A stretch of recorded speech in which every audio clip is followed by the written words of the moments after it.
Today we're talking about INFJ Limerence, how we self-regulate through romantic obsession. I'm really in love in what direction social media is going nowadays because more and more we're talking about things that we INFJs have experienced forever, and now they're coming to the surface. Now there are things that people are actively talking about. And one of the things so many of us fall victim to is limerence.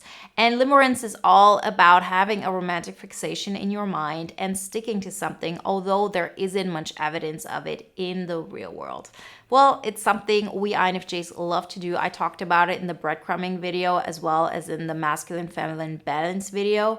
But today it's all about understanding how it's actually a form of self-regulation, how it's a coping mechanism, how it's something that actually helps us out of situations that we cannot control. And so let's talk about it. Let's talk about why we do limerence, how it can be a really great tool for us, and what we can do knowing that we fall victim to this and that this is something that might feel good in the moment, but it's actually a sign of something that is missing in our life altogether. Before we get started though, I want to remind you, if you haven't done this so far, to download the free poster on the INFJ Epic Life formula. And if you want to take it to the next level, then get the INFJ Epic Life audio guide.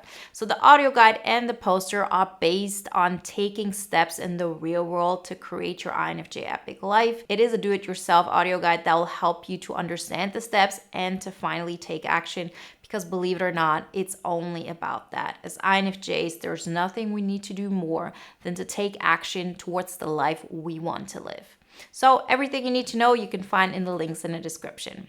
So let's get back to limerence. What a juicy topic. I really love that people are talking about it. I see it on TikTok. I see it on YouTube. I see it everywhere because seemingly for the first time, people are talking about things they're experiencing that were kept secret for the longest time because it was embarrassing, because it was something that nobody else is going through. But, that's what we do here all the time. We talk about things that probably nobody sees on the outside, but things that are happening on the inside. And for us, that is the truth. Whatever is going on in our mind, that is the real world. And we just have to come to terms with the fact that, yes, that's how we're going through life, but that's probably not how everybody's going through life. And on top of that, we have to understand what we have to take into consideration concerning the real world in order to create, an internal experience that is fun, exciting, in which we feel like things are progressing and we're living our INFJ epic life. So I've talked about this very often that I believe for the longest time, who cares what's going on in the real world? The only thing that matters is how I perceive it. And at first glance, this sounds, completely true. And it is true. But the problem is that if we're not taking action in the real world, if we're just focusing on all the things that are going on in our mind without really having an effect on the external world, it's never going to lead to us being in a happy place. I've never experienced an INFJ who's really content with themselves, who hasn't had real contact with the outside. And it's not from a perspective of, oh, I'm just passively taking in information. There's also this notion of, oh, I'm pushing things outward in order to create this healthy balance in which we feel like I'm giving something to the outside, I'm getting something back. And so, this beautiful balance is created that is making us feel excited about life. So what does that have to do with limerence? So limerence is in a lot of ways defined as, oh, I have an obsession and it has no basis in reality. And for INFJs, it's really difficult to say it like that because for us, there's always a basis in reality. So it's not so much that we think, oh, there's this singer and I believe we're just soulmates and, we're going to get married and everything is great. This example is very extreme of limerence, but the INFJ limerence is based on the fact that it is so much easier for us to focus on something we cannot have, something that is never really going to, manifest itself, because it gives us the opportunity to project everything onto the person that we want and that is missing from our life. And you have to think of it like this. So the less we know of a person because they're not giving us access to them, the more we can imagine who they could be. And think of it like this. Let's say in theory, you have this complete image of who you are. You have a complete image of your life and what would make you exciting. And it's like this thing I always call the INFJ epic life. I've lived a really big chunk of my life feeling like life is happening outside of me.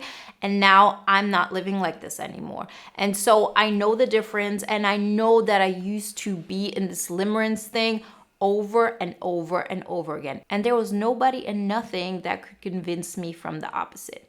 And as I said, we're only doing this with people who, are not really in our sphere, who we're not living with, who we don't see on a regular basis, who we don't have a psychological, access to. So many INFJs have, crushes that are not really working out. So it's like those one-sided relationships.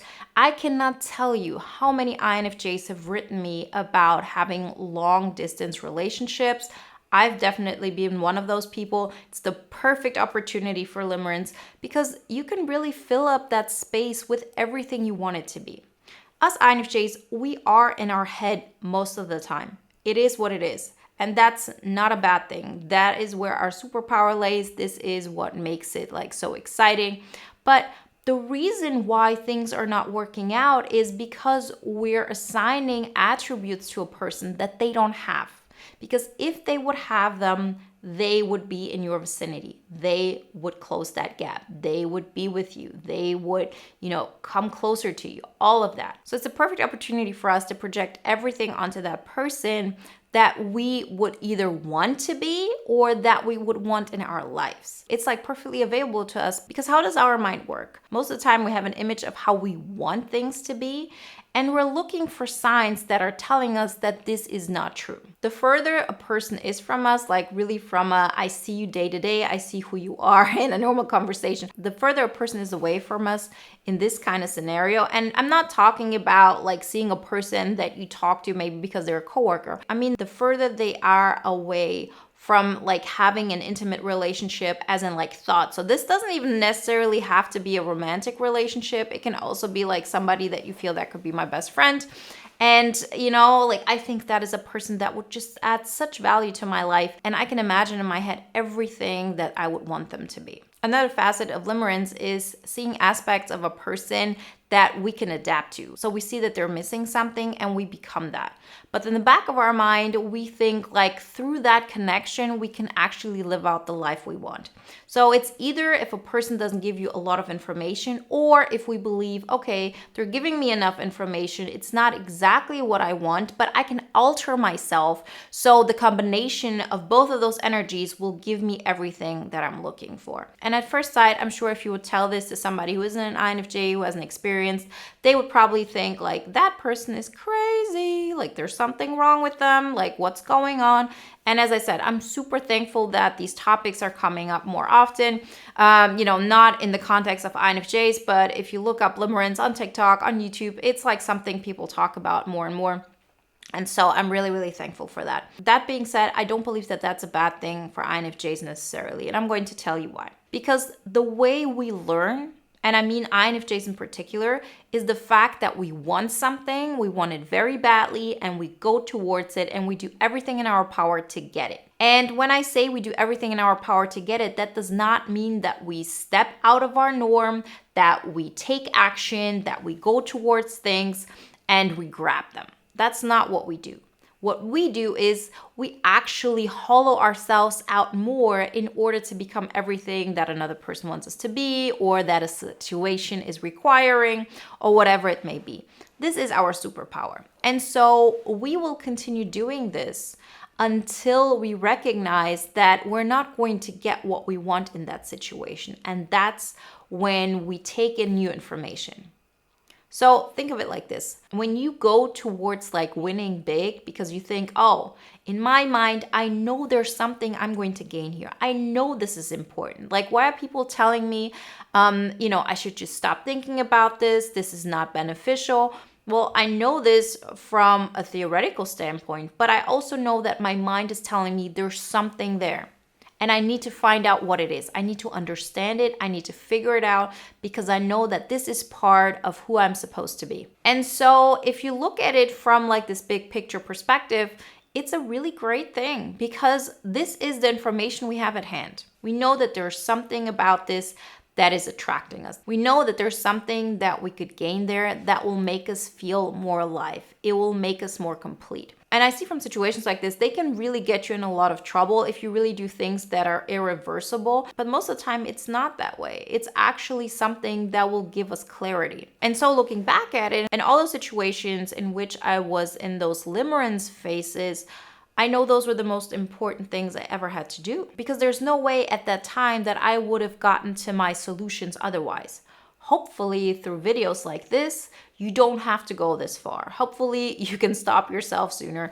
But we are going to go towards things and people and situations and dynamics in which we think we're going to gain something that is necessary for us to be complete, until we recognize that the thing that is really missing is us combining our mind with reality. That's it. Because the thing is this, every single person has a unique worldview. Not just INFJs, like as a collective, but everybody. And that includes INFJs, ENFJs, all types. And so even if we're the same type, we're still seeing the world differently. And so we will never ever be able to have this image in our mind and think this is going to correspond perfectly with another person's mind, and that's why we can combine this. Limerence gives us the illusion of that. So we have to recognize that this is just what we believe is the best way to achieve what we want. And once we understand that it's not, that we're not getting what we want through just wanting something and that person not turning out the way we want them to be, we recognize that we have to go for the thing that is second best.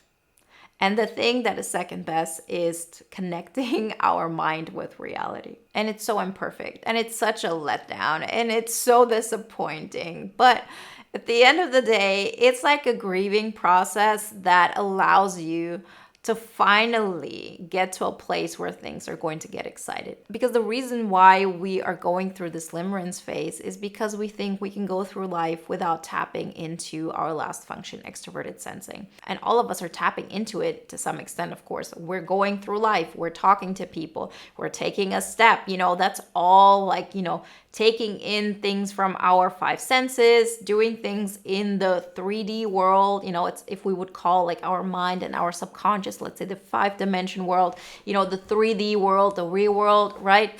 We're all doing that.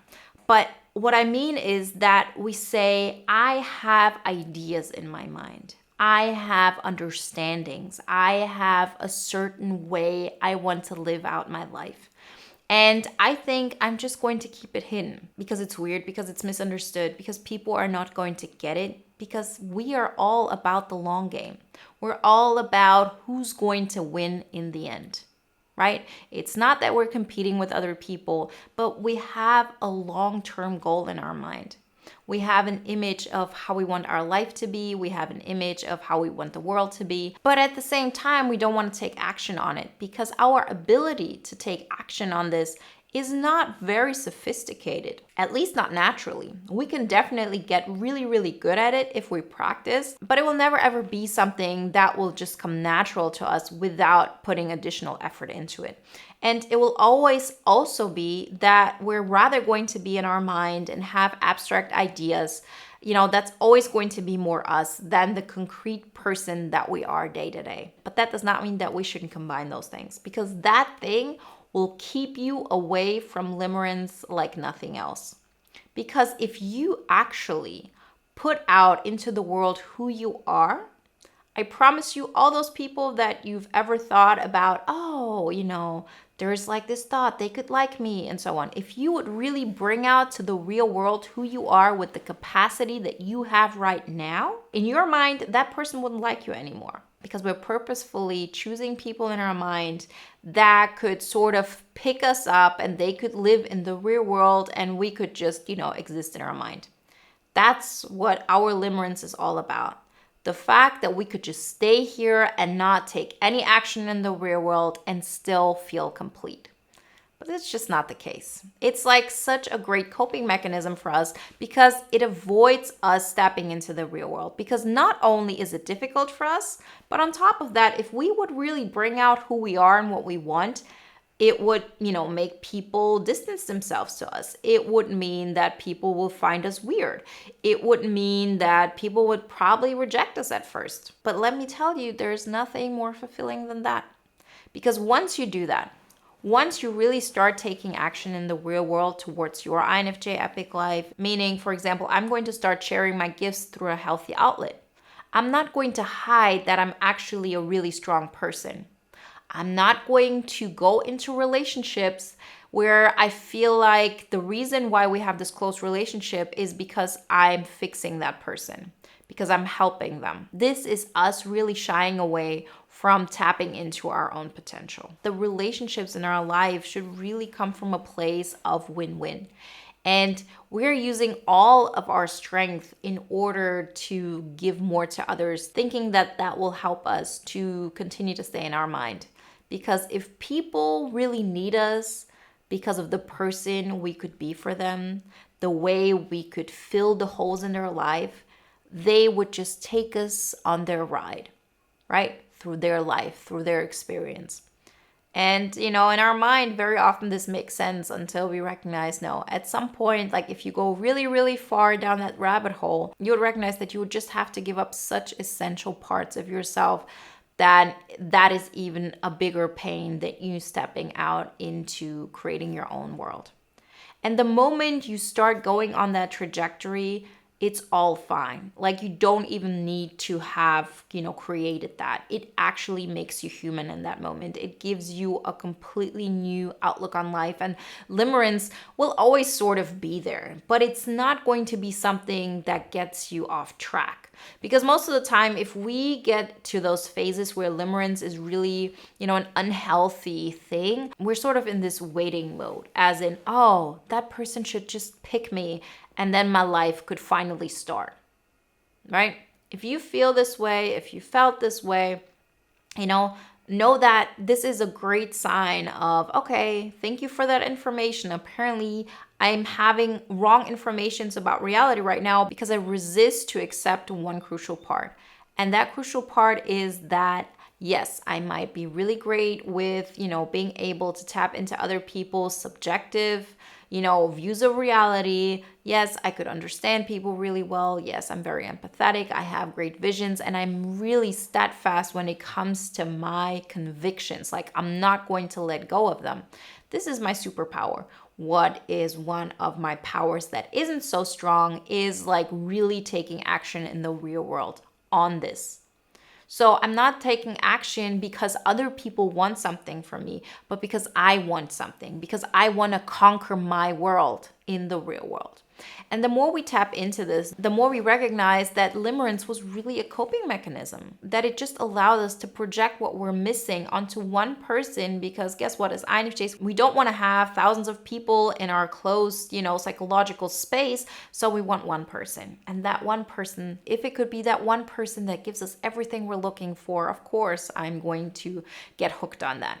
And that's what we do. And the less we actually see of that person, who they really are, what that would really mean, the more we have the chance of projecting everything we want onto them.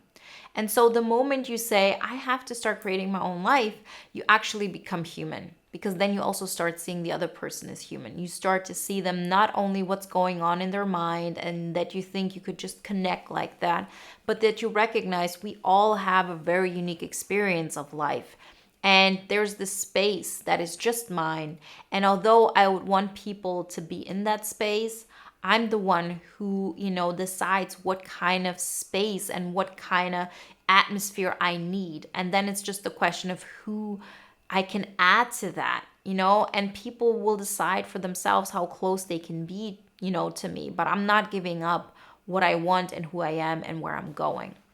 And once you do that, again, it's just never going to lead to such a limerence how it used to. Because limerence in so many ways is based on the NITI loop. We have a person, we can take in information and we just try to understand them and we try to solve the puzzle and we can't. It's like this continuous spiral downward. And the moment you actually go into balance, so you also tap into your extroverted functions, which, by the way, we're complete. We're not just NITI. We're also not, just taking in information through our second function and our fourth function. No, we also have an extroverted energy. We talked about this in the video of balancing masculine and feminine energy. We need to put energy out. And we should not put this energy out only towards the people that we think we can fix. There has to be a part of our life that is independent of the closest people in our life. And in a way of, this is who I'm going to be, independent of whoever comes or goes out of my life. So independent of my parents, independent of my friendships, independent of romantic relationships. This is who I want to be. This is how I see myself. And the more we take this as like our main aspect in life, because this is necessary for us to be complete, the less we're going to go into those limerence situations. Because once we do this, we start seeing ourselves differently. We actually reintegrate parts of ourselves that we used to project onto others. So one way would be, you see a person and that would be, for example, the object of your limerence. Most of the time we project everything that we should be doing. So we project ambition onto them. We project generosity. We project like, that's a good person. So what do I have to do so I feel like a good person? That's why I always say we INFJs need a healthy outlet where we can give. Not a place, not an outlet where it's like, a codependent relationship, or where it's I'm fixing you and, that's why we're friends, that kind of situation. But a clear way where, I'm giving and everybody's aware that this is my role in this. And if you accept my help, then you accept that this is who I am in this situation. And we also need the fact of, okay, I'm going to be the one with ambition. And the ambition isn't going to look like, oh, I'm going to get money and I'm going to buy that fast car and I'm going to be really popular and become like this, influencer. Like, that's probably not going to be fulfilling for us INFJs. But if you would integrate this into your life and then you would look at it, it would sort of be like that. Because, take me for example. So I've been doing this for 10 years and not once did I feel like, oh, I want to stop, because this is just part of who I am. And so in a way, I've become like an influencer. In a way, I've become really ambitious, but it doesn't look like, the typical thing. And I probably wouldn't have even imagined that that's how it looks like. Because no matter, for example, if I have like my 100K subscribers, which I hope to reach real soon because that's like a big dream of mine, I'm still never going to be like Alex Earl or anybody who's like really popular and all of that, because I just don't care about this. I don't. And most INFJs don't. Like, we have our own paths of what we want to achieve and the freedom that we want to experience. And we're the only ones who can make this a reality. And the more we really look into what is going on in my life right now, like, the 3D kind of world, the more we can actually say, okay, how can I use now all the ideas that I have, all my knowledge, to improve upon reality? Because as long as it stays in my head, there will always be an aspect of ourselves that is missing. And very often we use limerence to cope with that. Because knowing that there is an aspect of us that we're just neglecting, that's just not something our mind can handle. And so the next best thing is limerence. We can project it, and it works best onto somebody who's far away from us, so we can't really have the proof that this is not possible. So if we have somebody in our life who could theoretically fit that bill, it's like this perfect unhealthy outlet for everything that we want, but that seems too hard to actually put into action. I'm here to tell you it's hard, but it's worth it. Take action on your real life. Become aware that whatever you're feeling in your mind is perfection, and it's beautiful, and it's utopia, and it's something nobody can ever take away from you. And it's such a special place, and it's such a place of comfort and of excitement, and it's such a big part of you, but it's just not everything.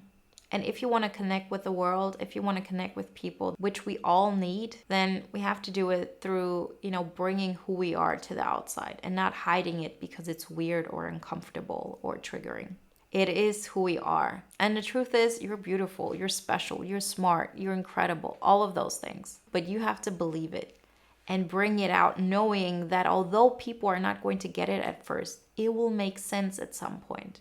But you're not waiting for other people to get it, because you yourself are already basking in your internal amazing sun. Remember, if you want some more insights how to tap into creating your INFJ Epic Life, then get the INFJ Epic Life audio guide. That's all about taking actions in the real world and the mindset that is necessary for that. Everything you need to know you can find in the links in the description. And if you want to watch another video now that is in line with today's topic, then check out the video you see on the screen right now. I'll see you in the next one. Bye, guys.